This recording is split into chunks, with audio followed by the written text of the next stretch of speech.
नमस्कार दोस्तों, स्वागत है आपका द न्यूज लॉन्चर के इस यूट्यूब मंच पर। दोस्तों, ऐसा लगता है कि बिहार में एनडीए गठबंधन को तोड़ देने या तोड़वा देने का जिम्मा गिरिराज सिंह और कुछ भाजपा नेताओं ने उठा रखा है। और ऐसा उनकी एक्टिविटी को, उनकी गतिविधियों को देखकर लगता है, क्योंकि सभी जानते हैं कि बिहार में नीतीश कुमार जो मुख्यमंत्री पद पर पिछले 19 सालों से आसीन है, उनका एक घोषित एजेंडा है। और कई सारे टीवी चैनलों पर उन्होंने इस बात को कहा भी है कि वो ट्रिपल सी से समझौता नहीं कर सकते। ट्रिपल सी यानी क्राइम, करप्शन और कम्युनलिज्म। लेकिन अब गिरिराज सिंह जिस प्रकार की गतिविधियों को अंजाम देने की कोशिश करते दिख रहे हैं, जिस एजेंडे पर चलते हुए दिख रहे हैं और जिस नारे को लेकर भाजपा के कुछ लोग बिहार की राजनीति को प्रभावित करने की कोशिश कर रहे हैं, वो कम्युनलिज्म यानी ट्रिपल सी के एक सी से कई कदम आगे दिखता है। तो क्या नीतीश कुमार चुप बैठे रहेंगे? वैसे भी नीतीश कुमार लंबे अरसे से चुप है। अभी बोले भी थे तो पार्टी के फोरम पर बोले थे, 40-45 मिनट बोले थे। लेकिन जिस प्रकार से भागलपुर इलाके से लेकर किशनगंज तक, यानी पूर्वी बिहार में दक्षिण से उत्तर तक, जहां की डेमोग्राफी बहुत अलग तरीके की है, संवेदनशील मानी जाती है, उस इलाके में गिरिराज सिंह हिंदू स्वाभिमान यात्रा लेकर क्यों नहीं निकल रहे हैं? क्या ये यात्रा निकालने के लिए उन्हें कैमूर, भभुआ, सासाराम का इलाका नहीं मिला? क्या ये यात्रा निकालने के लिए उन्हें छपरा, हाजीपुर या मुजफ्फरपुर का इलाका नहीं मिला? और क्या ये यात्रा निकालने के लिए गिरिराज सिंह को बिहार का कोई वैसा इलाका नहीं मिला जहां वाकई उनकी यात्रा को बहुत ज्यादा समर्थन मिलता? आखिर उन्हीं इलाकों का चुनाव क्यों किया गया जहां अल्पसंख्यक समुदाय की आबादी बिहार में सबसे ज्यादा है? क्या इसका जवाब गिरिराज सिंह के पास है? और नीतीश कुमार क्या इन सब चीजों को बर्दाश्त करेंगे? ध्यान रखिए, वही नीतीश कुमार हैं जिन्होंने अपने एनडीए के साथ रहते हुए 2005 का चुनाव हो, 2009 का लोकसभा चुनाव हो, 2010 का विधानसभा चुनाव हो, भाजपा के साथ रहते हुए गुजरात के उस वक्त के मुख्यमंत्री नरेंद्र मोदी को बिहार में चुनाव प्रचार करने के लिए फटकने तक नहीं दिया था। भाजपा के लोग भी कहते थे, झेप मिटाने के लिए ही सही, लेकिन कहते थे कि जब बिहार में एक मोदी पहले से ही मौजूद है तो दूसरे मोदी की जरूरत ही क्या है? एक मोदी यानी सुशील मोदी। और वो नीतीश कुमार गिरिराज सिंह की इस यात्रा पर चुप्पी साधे रहेंगे? क्या आपको लगता है कि ऐसा हो पाएगा? और इन सब के बीच बीजेपी के एक विधायक हैं हरिभूषण ठाकुर बचौल। अब बचौल साहब कह रहे हैं कि बिहार के सीमांचल इलाके को केंद्र शासित प्रदेश बना दिया जाए। 4 जिले और 4 लोकसभा सीटें हैं वहां, कटिहार, किशनगंज, अररिया और पूर्णिया। तो उस इलाके को अलग केंद्र शासित प्रदेश बनाने की बात कर रहे हैं। आखिर इस तरह की चीजें नीतीश कुमार के अलायंस पार्टनर कैसे कर रहे हैं? और यदि कर रहे हैं तो नीतीश कुमार की चुप्पी कब तक बनी रहेगी? जनता दल यूनाइटेड की तरफ से प्रेस कॉन्फ्रेंस कर या बयान जारी कर नेताओं के द्वारा विरोध किया जा रहा है। और हाल के दिनों में नीतीश कुमार के चेहरे को आप देखें तो उनके मन की व्यथा भी साफ नजर आ रही है कि मौजूदा राजनीतिक घटनाक्रम से वो खुश नहीं है। और जब भी नीतीश कुमार को कोई बड़ा राजनीतिक खेल करना होता है, वो इसी तरह से चुप्पी साध लेते हैं। पहले बोलने का काम उनकी पार्टी की सेकंड लाइन के लीडरशिप के लोग करते हैं और फिर एन मौके पर नीतीश कुमार बड़ा झटका देते हैं। पिछले दिनों गिरिराज सिंह का एक बयान बिहार के मुजफ्फरपुर से आया और वहां उन्होंने कहा कि किशनगंज से वो चुनाव लड़ना चाहते थे। उनकी दिली तमन्ना थी कि वो किशनगंज से चुनाव लड़े, भले ही जमानत जब्त हो जाए। यहां तक गिरिराज सिंह ने कहा कि भले ही जमानत जब्त हो जाती, लेकिन वो किशनगंज से लड़ना चाहते थे। गिरिराज सिंह को यह बात याद दिलाने की जरूरत है कि 2014 में जब वो बेगूसराय से टिकट मांग रहे थे, तब उन्हें नवादा भेजा गया तो बहुत मन महसूस कर गए थे कि कहीं नवादा में चुनाव न हार जाए। और नवादा जब 2014 में मोदी लहर में वो जीत गए, उसके बाद 2019 में नवादा की सीट को सहयोगी दल लोजपा के लिए खाली करना पड़ा और उन्हें बेगूसराय जाने को कहा गया जहां कन्हैया कुमार से मुकाबला करना था। तब यही गिरिराज सिंह आनाकानी कर रहे थे 19 में वो बेगूसराय जाना नहीं चाहते थे, बड़ी मुश्किल से उन्हें मनाकर बेगूसराय यूं कहें कि डिस्पैच किया गया था। और वो गिरिराज सिंह जो बेगूसराय और नवादा, जहां उनके सामाजिक समीकरण बिहार में सबसे ज्यादा जिन 2 सीटों पर मजबूत है, वो टॉप 2 सीटें वही है, बेगूसराय और नवादा। वो वहां एक जगह से दूसरी जगह स्विच करने के पहले तमाम तरह की मान मनोवल करा रहे थे। वो भला किशनगंज जाकर जमानत जब्त करवाने की सोचेंगे?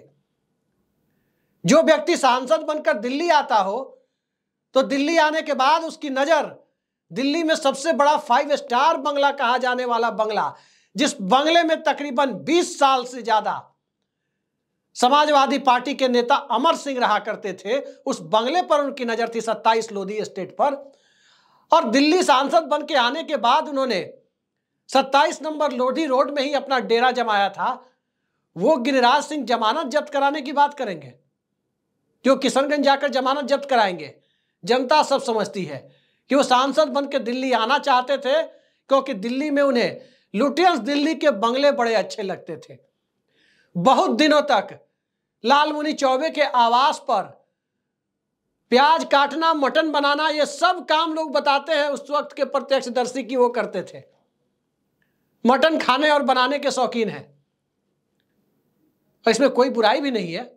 मटन खाना और बनाना, या कोई भी चीज खाना बनाना, खीर पूड़ी बनाना हो या मटन चिकन बनाना हो, कोई बुराई नहीं है। लेकिन एक सांसद के बंगले पर मटन बनाकर लोगों को खिलाना, यह भी अच्छी बात है। लेकिन दूसरे के बंगले पर खिलाना और अपने बंगले पर खिलाना, दोनों में फर्क है। अपने बंगले पे आने के बाद उन्होंने कितनों को खिलाया यह नहीं पता है, लेकिन जो व्यक्ति दिल्ली आने के बाद, आप सोच सकते हैं कि अमर सिंह कैसे सरकारी बंगले में रहते होंगे और किस तरह के इंतजामात उनके बंगले में रहे होंगे। अमर सिंह पेज 3 पार्टियों की शान कहे जाते थे, सबसे बड़े चेहरे कहे जाते थे। तो अमर सिंह के बंगले में जब गिरिराज सिंह शिफ्ट हुए, तो लोगों को लग गया कि राजनाथ सिंह के गेट पर पहुंचे थे 2013-14 में गिरिराज सिंह, और वहां उन्हें एंट्री नहीं मिली थी, तो बाहर मीडिया को बयान देकर कि कोशिश की, मुलाकात नहीं हो पाई, अब वापस जा रहे हैं, फिर कोशिश करेंगे। उस वक्त के भाजपा अध्यक्ष राजनाथ सिंह तब अशोका रोड में रहा करते थे, और उस वक्त की फुटेज गिरिराज सिंह की आप यूट्यूब पर सर्च कर सकते हैं कि कैसे बैरंग वापस लौट गए थे, सांसद बनने की प्रत्याशा में टिकट के लिए पहुंचे थे। वो गिरिराज सिंह अब ये बात कहें कि वो जमानत जब्त करवाना उन्हें पसंद है, लेकिन वो किशनगंज लड़ना चाहते हैं, तो आप सोच सकते हैं कि किस तरह के ध्रुवीकरण की कोशिश हो रही है। 240 पर भारतीय जनता पार्टी क्या पहुंची कि देश के हर हिस्से में अल्पसंख्यक समुदाय के खिलाफ नफरत की बुनियाद पर बहुसंख्यक एकता, और खासकर चुनावी बहुसंख्यक एकता कैसे कायम की जाए, उसके लिए कुछ भी करने के लिए बीजेपी तैयार है। चाहे आप प्रधानमंत्री के भाषण को देखिए कि कौन सी पार्टी है जो एक धर्म के लोगों को बांटती है, दूसरे संप्रदाय के लोगों को एकजुट करती है। ये अनर्गल प्रलाप प्रधानमंत्री करते हुए नजर आते हैं। चाहे बटेंगे तो कटेंगे जैसे यूपी के मुख्यमंत्री योगी आदित्यनाथ के बयान को देखिए, और चाहे दशहरा रैली या उसके पहले दिए गए आरएसएस के चीफ मोहन भागवत के बयान को देखिए, और इन सब के साये में बहराइच की घटना भी देखिए, गिरिराज सिंह के भी एक्टिविटी और बयान को देखिए। आखिर गिरिराज सिंह कौन से ऐसे नेता हो गए, और इस तरह के पत्रकारों की मानसिक अवस्था को क्या कहा जाए, जो गिरिराज सिंह को ला करके इंटरव्यू दिला रहे हैं। गिरिराज सिंह का इंटरव्यू दिलाने के पीछे मकसद क्या था? चलिए मान लेते हैं कि प्रशांत किशोर का मीडिया मैनेजमेंट बहुत बड़ा है, कथित तौर पर अर्थतंत्र का एक पूरी पानी बहने जैसी स्थिति है, तो हो सकता है कोई उस लालच में आ जाए। दिल्ली में तमाम ऐसे पत्रकार मिलेंगे जो इस तरह से कहा जाता है कि तथाकथित चुनावी रणनीतिकार के पेरोल पर चलते हैं। कई सारे लोग आपको मिलेंगे, कई सारे अजीबोगरीब नाम रखने वाले मीडिया हाउस के लोग भी मिलेंगे। अजीबोगरीब नाम, ऐसा लगता है जैसे कोई भूजा की दुकान हो, उस तरह का नाम रखने वाले लोग, और उससे लेकर बड़े चैनलों तक आप देखिए। लेकिन गिरिराज सिंह को जिस ढंग से आगे बढ़ाया जा रहा है, हाइप क्रिएट किया जा रहा है, उसके बाद साफ दिखता है कि नीतीश कुमार के लिए अब ऑप्शन कम होते जा रहे हैं, उनका रास्ता बंद होता जा रहा है एनडीए गठबंधन में। जो नीतीश कुमार सिर्फ भाजपा के चुनाव अभियान समिति के गोवा में अध्यक्ष क्या बना दिए गए नरेंद्र मोदी, उसके बाद हफ्ते भर के भीतर भारतीय जनता पार्टी को अपनी सरकार से निकाल बाहर किया था, तमाम भाजपा मंत्रियों को बर्खास्त कर दिया था, वो नीतीश कुमार इस तरह की घटना के ऊपर और इस तरह की एक्टिविटी को बिहार में चलने देंगे? कोई इस बात पर भरोसा कर सकता है कि नीतीश कुमार इन सब पर आंख मूंदे रहेंगे? गिरिराज सिंह कुछ भी कोई भी यात्रा निकाले,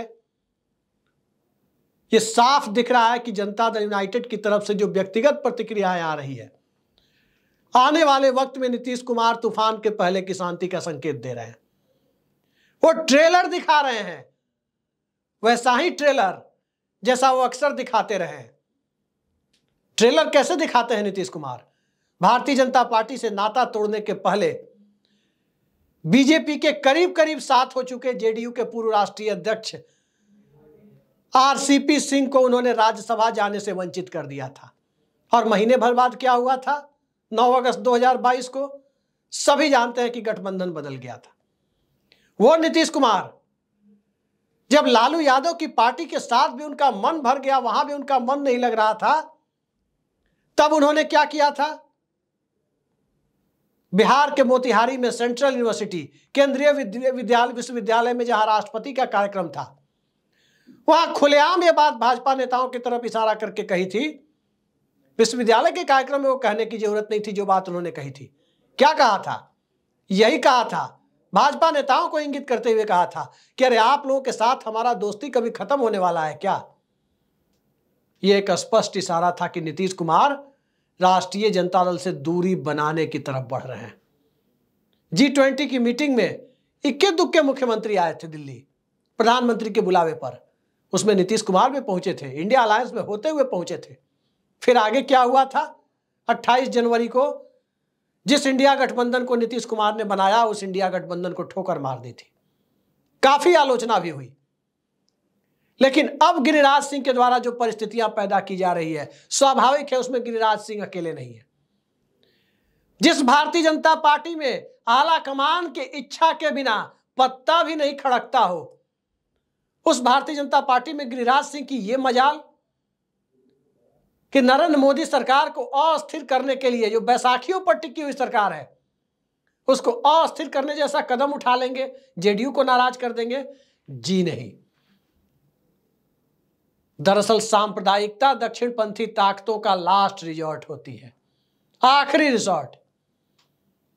घूम फिर करके किसी भी तरह से हर मुद्दे को धार्मिक एंगल, सांप्रदायिक एंगल दे दिया जाए, यही कोशिश होती है।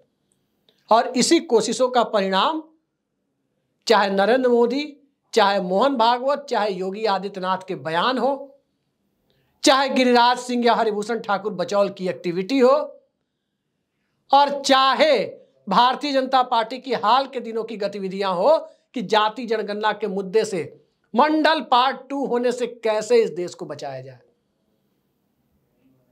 और इन सब से नुकसान किसका होगा? मंडल पार्ट 2 या मंडल की राजनीति जब कमजोर होगी तो नुकसान नीतीश कुमार और लालू यादव का होगा। तो क्या नीतीश कुमार ये नुकसान कराना चाहेंगे? क्या वो खुद के साथ साथ लालू यादव का नुकसान कराना चाहेंगे?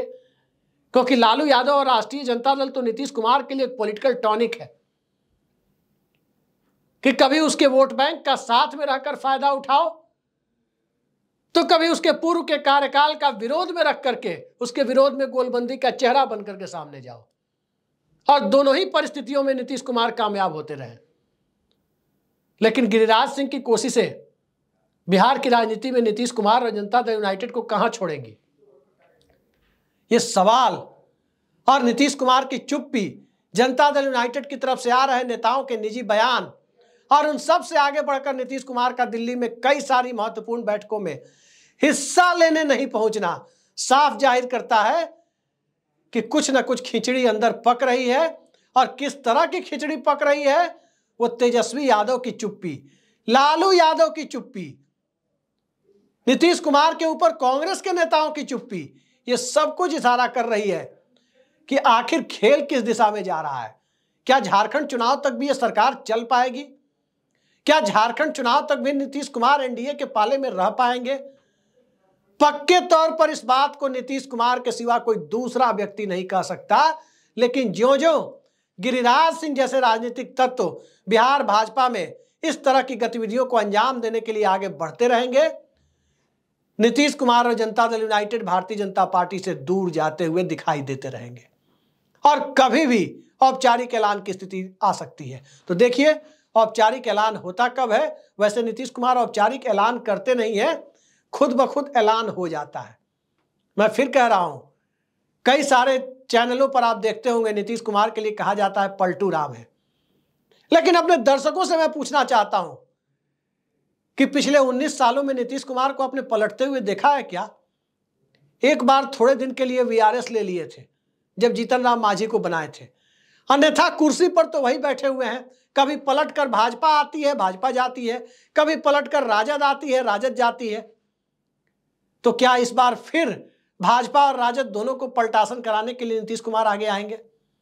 इस सवाल के जवाब के लिए थोड़ा इंतजार कीजिए, क्योंकि गिरिराज सिंह की यात्रा यदि कॉल ऑफ नहीं हुई, उनकी यात्रा को यदि रोकने पर सहमति नहीं बनी, तो तय मानिए कि बिहार बड़े राजनीतिक खेल की तरफ बढ़ रहा है और इस बार जो खेल होगा वो बिहार के साथ साथ दिल्ली की भी नींद उड़ाने वाला होगा।